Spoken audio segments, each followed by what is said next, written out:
24절에 가보시면 부지중이란 말이 오늘 계속 많이 반복되죠. 24절에 부지중의 범죄였거든. 거기 밑줄 한번 그어보시고요. 그리고 또 25절에 가시면 중간쯤에 이는 부지중의 범죄함이며 또 부지중의 범죄함으로 두 번 나오네요. 그죠? 그리고 26절에도 가시면 부지중에 27절에도 한 사람이 부지중에 범죄하면 나오죠. 28절에도 부지중에 범죄한 사람이 부지중에 또 두 번 반복되고요. 그리고 29절에도 가시면 부지중에 범죄한 한 번, 두 번, 세 번, 네 번, 다섯, 여섯, 일곱, 여덟 번 나오네요. 부지중에가. 근데 이 부지중에를 압도하는 반대되는 한 단어가 있죠. 30절에 보시면 고의로 범하면이라고 되어 있습니다. 고의로 범하면. 그래서 부지중에 범죄한 죄와 고의로 범하면 알고도 그것이 죄인 줄 알고도 계속 그렇게 진행시키면 또 그렇게 하고 있으면 누구나 여호와를 비방하는 자다. 그것은 왜냐하면 난 여호와를 비방한다 말한 적은 없어도 그 말씀대로 순종하지 않기 때문에 비방하는 자다. 그래서 그의 백성 중에서 끊어진다.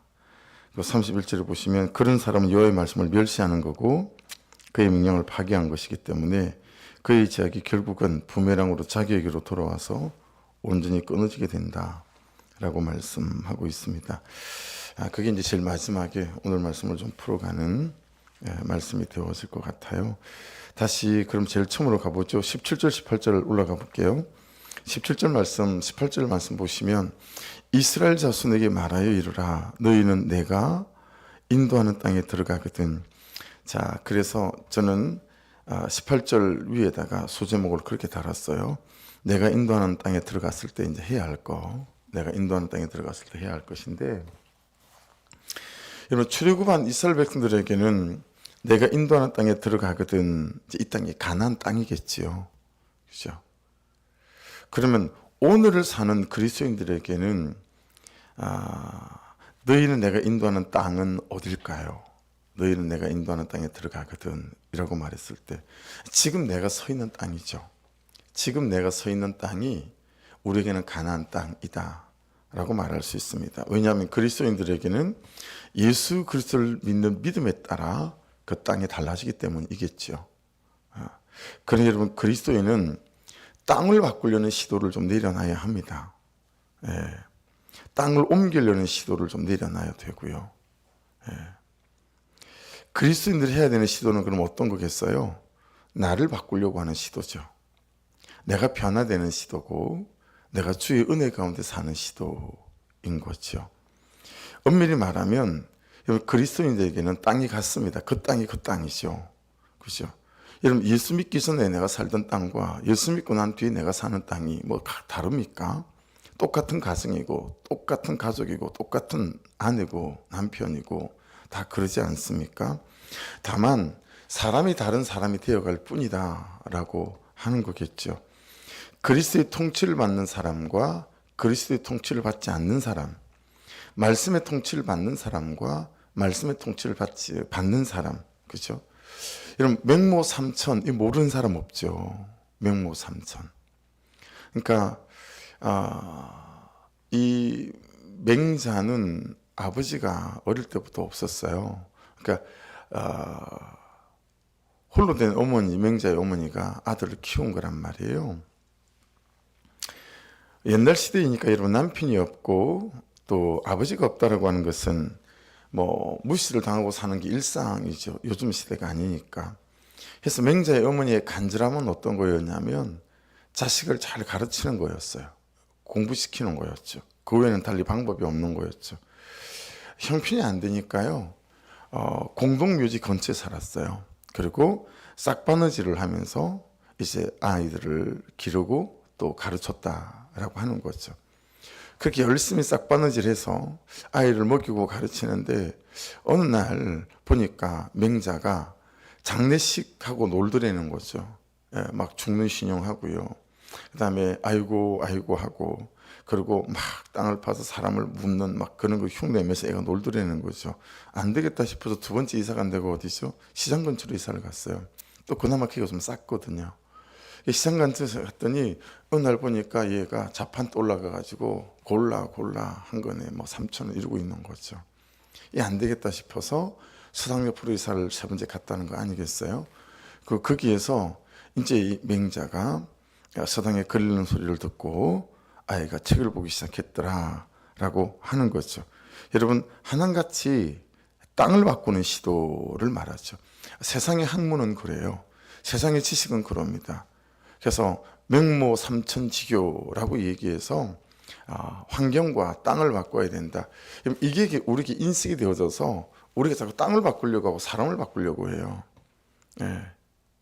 그게 어디서 비롯된 건지를 오늘 말씀은 잘 말씀하고 있는 부분이 이제 나오기 시작하거든요. 이게 사람들에게 진리가 돼 있어요. 그래서 사람들은 나를 바꾸려고 하는 시도를 잘 하지 않고요. 자꾸 땅을 바꾸려고 하는 시도를 하고, 그리고 나를 바꾸려고 하는 시도를 하지 않고 자꾸 그를 바꾸려고 하는 시도를 일생을 하러 간다라고 하는 거죠. 그러니까 여러분, 제가 말씀드리지 않았습니까? 의정부 교도소에 수감이 되어져서 그 길을 그분의 아버지하고 이제 면회를 가는데, 그 당시에 그 사람의 나이가 40에 가까운 나이였어요. 그 깜빵에 있는 사람이 말이죠.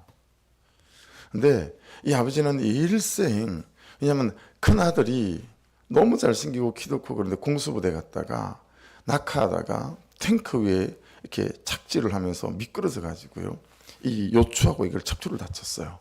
하루아침에 그냥 침대에 누워있는 그냥 식물인간이 되어버렸죠. 그러니까 남아있는 건 둘째 아들밖에 없으니까 지극정성으로 걔를 이제 케어하는 거죠. 맨날 그 아버지가 하는 일은 그 아이의 환경을 만들어주는 일이었어요. 사고 치면 수습하고 돈으로 메꾸고, 뭐 아이를 야단치고 있는 게 없는 거예요. 아버지 차 무면으로 사고 내서 박살 내가지고요, 거기 갚는다고 돈이 수천이 들어가고, 그 다음에 고등학교 3학년 때 이제 아이를 간 그 처갓집, 정식으로 결혼도 하지 않은 그 처갓집 장인어른 또 차 무연으로 끌고 나와가지고 또 박살을 내가지고 또 돈이 수천만 원 들어가죠. 그 다음에 자기 아내 끌고 다니다 또 박살내, 차를 세 대를 여러분 몇 년 사이에 그냥 말도 못해요. 그리고 면회를 갔는데 아버지가 속옷을 넣어달라 그래가지고 속옷을 넣었는데 잊어버리지가 않아요. 이렇게 돼 있지 않습니까? 국막 뻥뻥 뚫려 있고, 그죠? 그 속옷을 막 집어 던지면서, 브랜드 안 사왔다고. 저는 잘 듣지도 못한 브랜드예요. 하나에 막 팬티 하나에 10만 원씩 하고 막 이런 거. 그 깜빵 안에서 그런 팬티가 여러분 무슨 소용이 있겠어요? 그죠? 기가 막혀가지고 진짜 말이 안 나오더라고요. 저게 사람인가 짐승인가 싶더라니까요.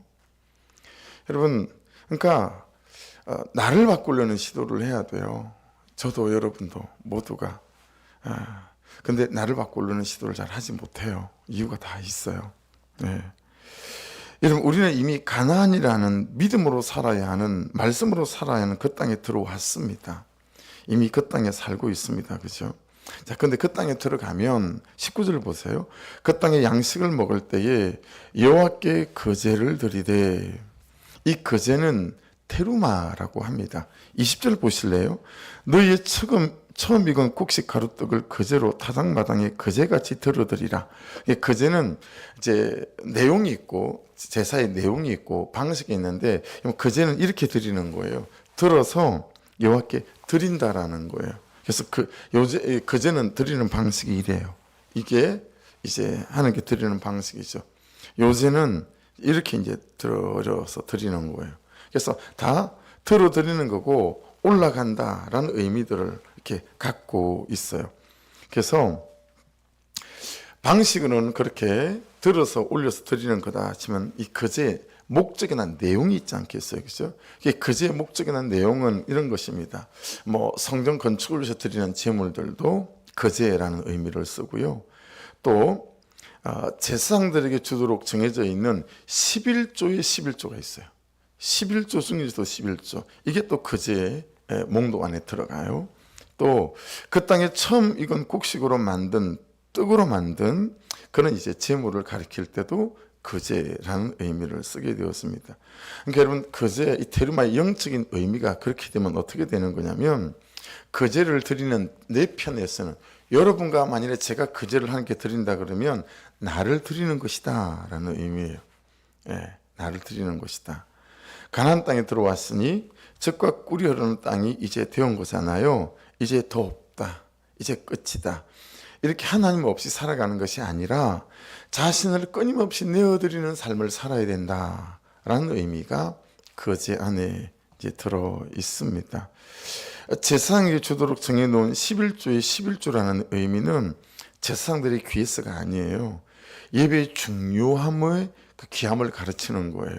왜냐하면 그 예배를 인도하는 것들이 제사장이잖아요.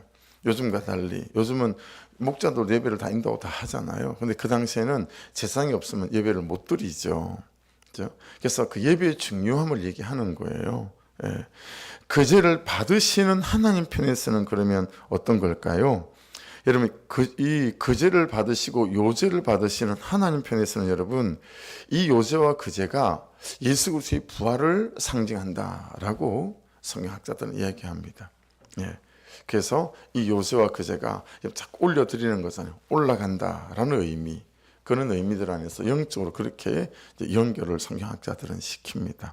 그래서 예수께서 죽으실 때 막 지진이 일어나고 그리고 성소 휘성이 갈라지고 그리고 예수님이 40일 후에 부활승천하시고 막 하지 않습니까? 그렇죠? 그런 영적인 의미들이 있다라고 하는 거죠. 요한복음 말씀으로 여러분 이걸 연결시켜 보면 요한복음 11장 그냥 나사로가 딱 떠오르시죠. 그 43절에 이 말씀을 하시고 큰 소리로 나사로야 나오라 부르시니 44절 죽은 자가 수족을 배로 동인 채로 나오는데 그 얼굴은 수건에 쌓였더라. 예수께서 이르시되 풀어놓아 다니게 하라 하시니라. 그러니까 이 요제와 거제의 의미들은 이 그런 것 안에 있다라고 하는 것이죠. 요약하면 나를 드려야 하고 그리고 예배를 드려야 하고 그리고 걸음을 통해서 살아 있어야 된다. 깨어 있어야 된다. 라고 하는 것들이 너희들이 가나안 땅에 들어가게 되면 제일 먼저 해야 되는 이 거제 안에 들어있는 의미다라고 하는 거예요. 항상 너를 드리는 삶을 살아야 한다. 그리고 항상 예배 안에 있어야 된다. 그래서 깨어있고 살아있는 이것이 가나안 땅에서 너희가 꼭 해야 될 일들이다. 라고 말씀하시는 거예요. 근데 여러분, 우리가 지금 여기에 이제 잘 실패하는 거죠. 21절에 보십시오. 너희의 처음 익은 곡식 가루떡을 대대로 여호와께 거제로 드릴지니라. 여러분, 대대라는 말이 오늘 말씀에 두 번 등장합니다. 21절에 대대라는 말이 나오고요. 23절에 가시면 너희 대대에 지키지 못하여 라고 말씀합니다. 대대에. 여러분, 도르라는 단어인데 다음 세대를 뜻합니다. 다음 세대. 너의 자녀, 너의 자녀의 자녀, 너의 자녀의 자녀의 자녀, 너의 자녀의 자녀의 자녀의 자녀. 계속 그렇게 연결되어지겠죠. 다음 세대. 여러분, 우리 자녀들이 그들을 하나님께 드리지 않습니다. 우리 자녀들이 너무도 당연하게 마땅하게 예수를 믿고 하나님을 믿고 신앙생활을 하겠지. 그들의 삶을 하나님께 내어드리겠지. 근데 안 그렇잖아요. 예비하지 않아요. 그리고 살아있지도 않고 깨어있지도 않습니다. 여러분, 여기서 이제 묵상하셔야 돼요. 왜 그런가? 라는 거예요. 어디서 문제가 있는 건가? 라고 하는 거죠. 그러니까 여러분, 그 위하고 연결이 있는 거예요. 대대는 위에 거제랑 연결이 있는 거예요. 너를 드려라. 너를 드리는 삶. 예비하는 삶. 그리고 정말 말씀 앞에 깨어있고 살아있다는 건 어떤 뜻이죠? 말씀 따라 사는 삶 아니겠습니까? 그렇죠? 그러니까 하나님이 살아계시다는 것을 우리가 부인하고 부정하지 못하면서 말씀이 항상 뒤에 있는 거죠. 그래서 본문 해설해 보시면 마지막 세 번째 적용 질문에 그렇게 해놨어요. 날마다 큐티하면서도 늘 말씀이 뒷전는 인생을 살고 있지는 않습니까? 그건 거죠. 그래서 우리 다음 세대, 우리의 자녀들이 예배 앞에 나아가는 일에 별 의미를 가지지 못하는 거죠. 그래서 주중에 이렇게 신방하고 또 그거 하는데 이제 다른 가족들이 다른 교회를 다니는데 거기는 유치부 아이들도 장년들 예배 드리는 예배실에 꼭 앉아서 예배를 드리게 한다는 거예요. 3살짜리 4살짜리. 근데 걔들이 뭘 알겠어요, 그죠? 근데 걔들이 예배 시간에 울면 그런다는 거예요. 저는 저기 우는 게 사람 목소리가 아니라고, 좀 마귀 새끼 울음소리라고 생각하고, 애를 그럴 땐 예배 때 우는 건 애를 때려도 된다고 매질을 한다고 때린다는 거예요. 무슨 그런 교회가 다 있나. 그럼 그런 애들이 다음에 예배하겠어요? 그런 애들이 다음에 예수 믿겠어요? 그럴 리 없지 않겠어요, 그죠? 그러니까 여러분, 참 뼈아프지만 제 얘기하는 거잖아요. 여러분, 우리에게 본 게 없는 거예요. 자녀들이 신앙생활 안 하는 거 어떻게 부모 탓만 하겠냐, 그죠? 그럼요. 얼마나 헌신되게 신실하게 사는데, 그죠? 그럼에도 불구하고 대대라는 이 말씀을 보면서 우리가 우리를 돌아봐야 된 건 우리에게 본 게 없다, 우리에게 배운 게 없다. 무슨 얘기냐면 교회 가는 거는 봤죠. 예배 드리는 건 봤죠. 근데 뭘 못 본 거예요? 삶의 모습을 못 본 거예요. 성품의 모습과 태도의 모습들을 못 본 거죠. 그러니까 여러분, 예배한다고 될 일이 아니고 말씀과 은혜를 삶으로 가져와서 내가 땅의 언어로 잘 살아내야 돼요. 그래서 잘못된 교회들의 특징은 뭐냐면 하늘의 언어만 쓰는 거예요. 여러분, 하늘의 언어를 배워 땅의 언어가 되어져야 돼요. 내 태도, 내 삶의 방식, 말하는 거, 성질 부리는 거, 이런 것들이 바뀌어져야 되겠죠, 그렇죠? 그런 걸 본 게 없고 배운 게 없는 거예요. 우리 엄마한테, 우리 아빠한테.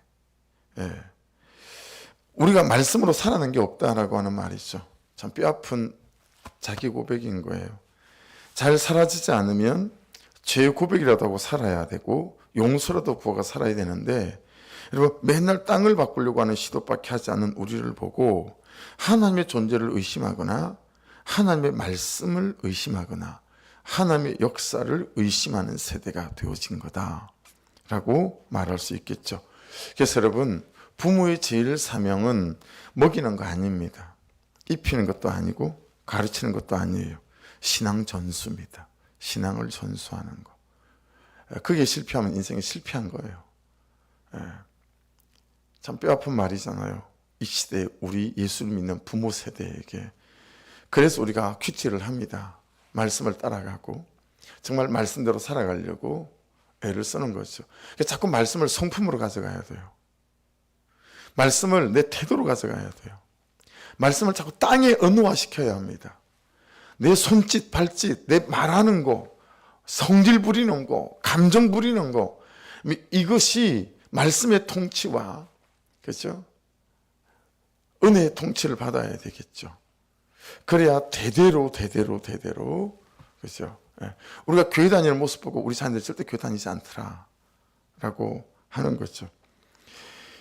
그래서 여러분 23절에도 보십시오. 곧 여호와께서, 22절 볼까요? 너희가 그릇 범죄하여 여호와가 모세에게 말씀한 이 모든 명령을 지키지 못하되, 23절, 곧 여호와께서 모세를 통하여 너에게 명령한 모든 것을 여호와께서 명령한 날 이후부터 너희 대대에 지키지 못하여.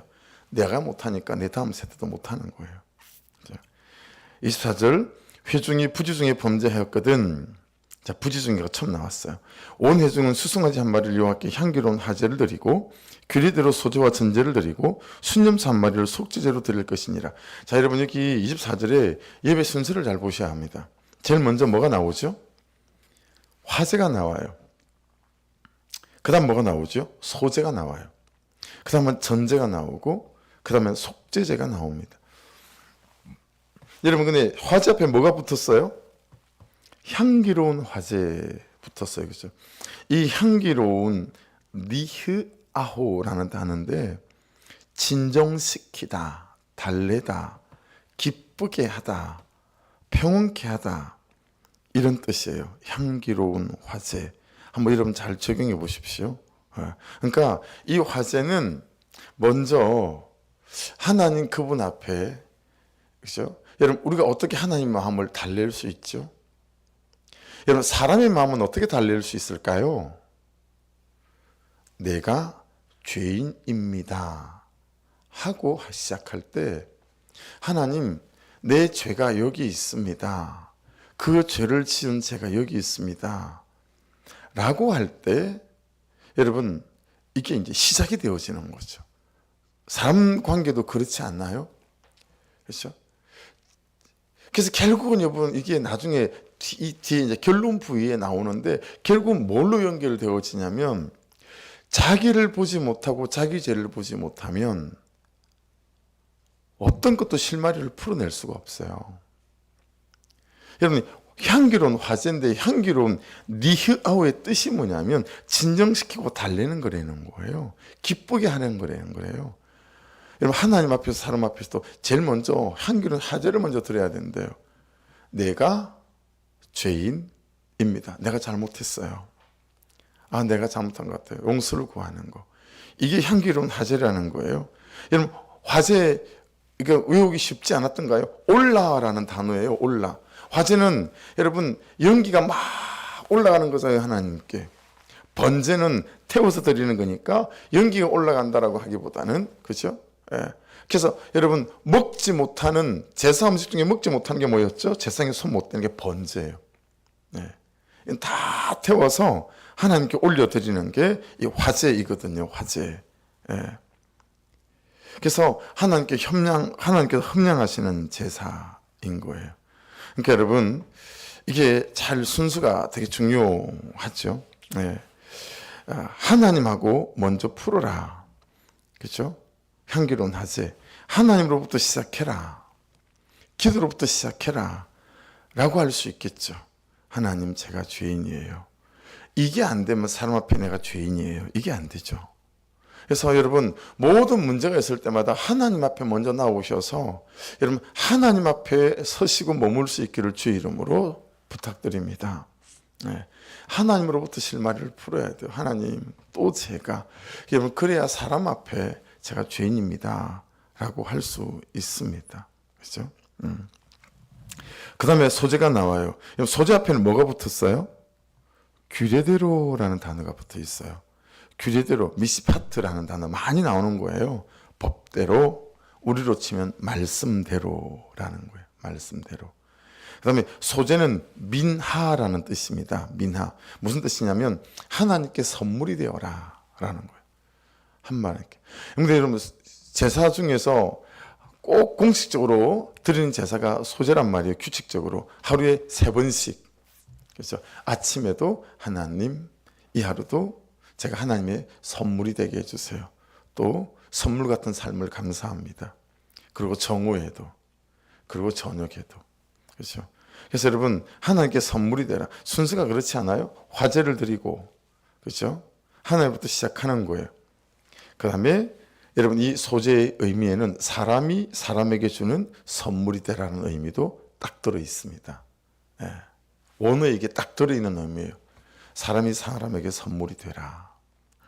우리가 하나님께 선물도 돼야 되지만 여러분, 사람이 사람에게 주는 선물도 돼야 된다는 거예요. 그러니까 이 제사가 하나님께 드리는 제사인데 사실은 이 땅을 살아가는 방법이기도 하다. 너희들이 가나안 땅에서 행복지게 살아가고 싶거든. 너희는 나에게도 선물돼야 되지만 사람에게도 선물돼야 된다. 여러분, 사람에게 선물 되려면 자기를 보지 못하면 선물 되겠어요? 자기 죄를 인정하지 않으면 선물이 되겠어요? 얼른 없는 얘기죠. 그렇죠? 예. 참 이게 말씀이라는 게 있잖아요. 예, 진짜 오묘하고 신묘하고 막측합니다.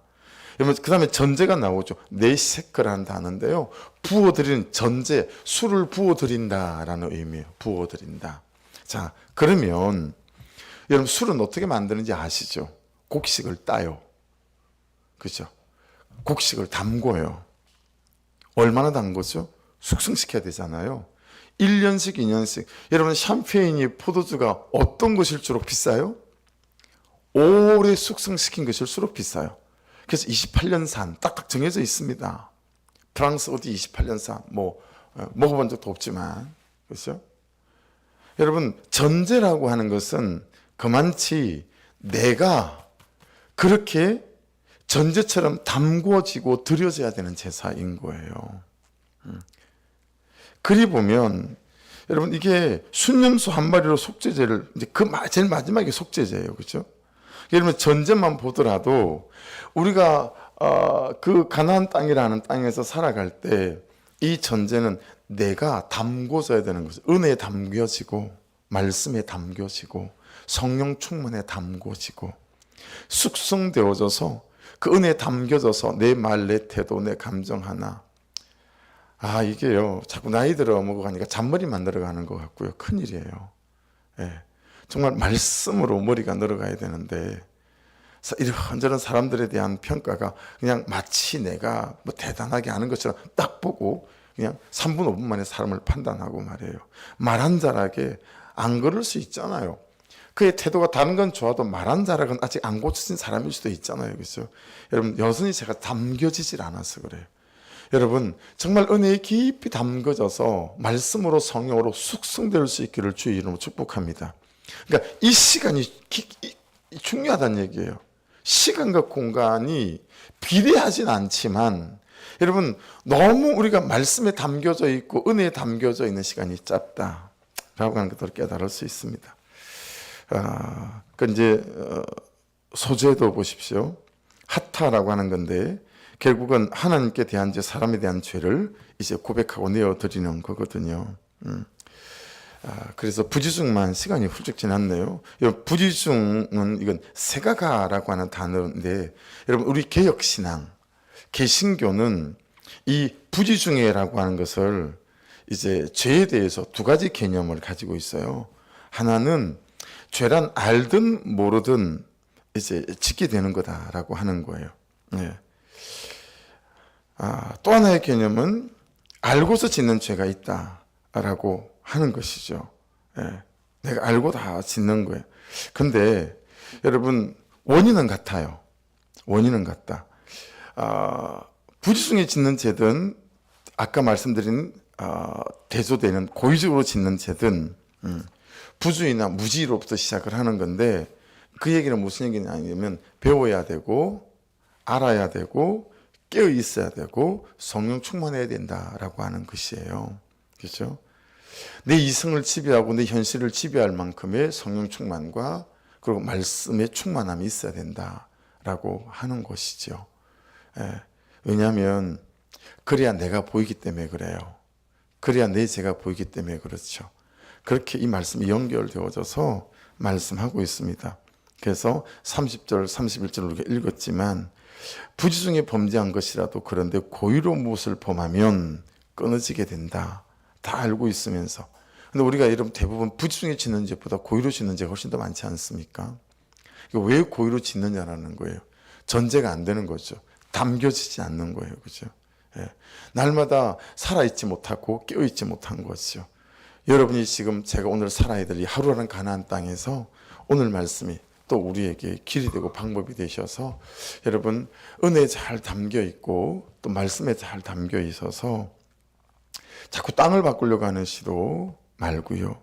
주의 은혜로 내가 잠겨져서 내가 바꾸어지고 내가 성령 충만함으로 이 하루도 예수 이름으로 승리해가는 저와 여러분 되어지셔서 여러분 내 주변에 있는 사람들 그리고 다음 세대들 또 대대로 참으로 예배하는 백성으로 구원받는 백성으로 세워져가는 그런 저와 여러분의 가정과 가족과 모든 그런 관계가 될 수 있기를 주의 이름으로 축복합니다. 기도하겠습니다. 말씀 붙잡고 기도하시고 또 하나님 내일까지가 연휴 휴가인데 얻는 것보다 참 잃는 것이 많은 휴가인 것 같아서 예배가 폐허지고 기도가 폐허지고 또 큐티가 폐허지는 모든 사람들이 있는 것 같아서 주의 은혜를 부어주셔서 다시 오늘 내일 추스려서 소제도 드리고 하나님 향기로운 또 화제도 드리고 속죄제도 드리고 그렇게 주의 은혜 가운데 잠김바 되어진 우리 모두가 되게 하여 주옵소서. 우리 주여 한번 부르고 같이 기도드립니다. 주여